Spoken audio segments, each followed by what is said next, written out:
My name is Margaret and I'll be your guide to nature and wildlife in Grande Cache. I've lived in Grande Cache for 45 years. I came here in 1974 with my husband and started taking photographs and having a darkroom in my own home and doing weddings and portraits, and now I'm working on photographing nature and wildlife. Grande Cache is unique because it's quiet and peaceful. There's not the crowds, and there's a lot of wildlife, and the scenery is really beautiful, and there's lots to see, there's lots to do, lots of hiking and trail bike riding, whitewater rafting. Wonderful living with wilderness at my doorstep because I can just step out of my backyard and go for a hike and see all the animals and the birds and just be peaceful and calm. If you're just starting out and new to coming to Grande Cache, I would advise to go to the tourism centre. They have a map of the trails, and try the closest ones to town to start with.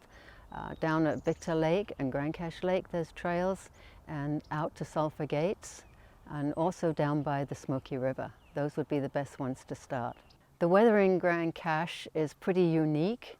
In the winter we can have a beautiful snowfall, and then the Chinooks come through and everything melts and it gets pretty icy.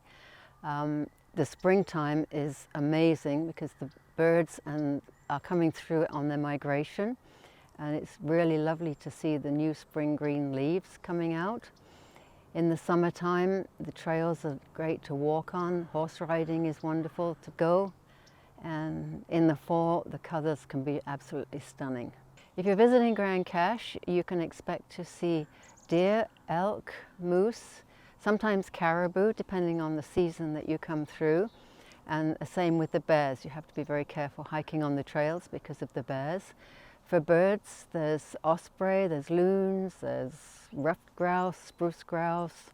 The swans migrate through in the spring and then they return through in the winter, and a lot of songbirds. If you're planning on visiting Grande Cache, make sure you bring your camera with plenty of memory cards. There's so much to photograph: the wildlife, the flowers, the birds, and the lakes. The scenery can be stunning. If you're just starting out in photography, see if you can bring a wide-angle lens for the scenery, and then if you can bring a telephoto lens to use for the wildlife. It's best not to get too close to wildlife, particularly the bears and even the elk and deer, and respect their natural habitat and try not to disturb them.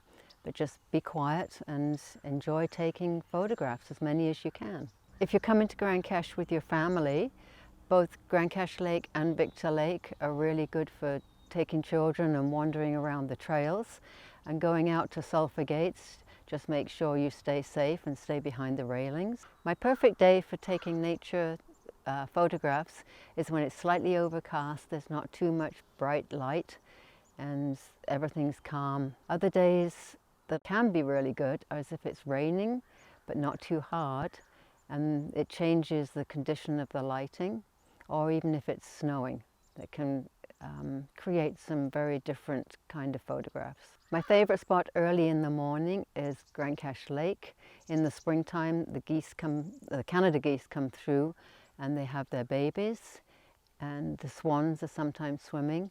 Then I go down to Victor Lake and watch the beavers and the loons. Those are my favorite mornings. If you've been for a long hike and you're all hot and need to cool off, a quick dip in Grande Cache Lake would work well, or else in the summertime we have a water park up near the recreation centre, and that would be a really good place to cool off, especially for children.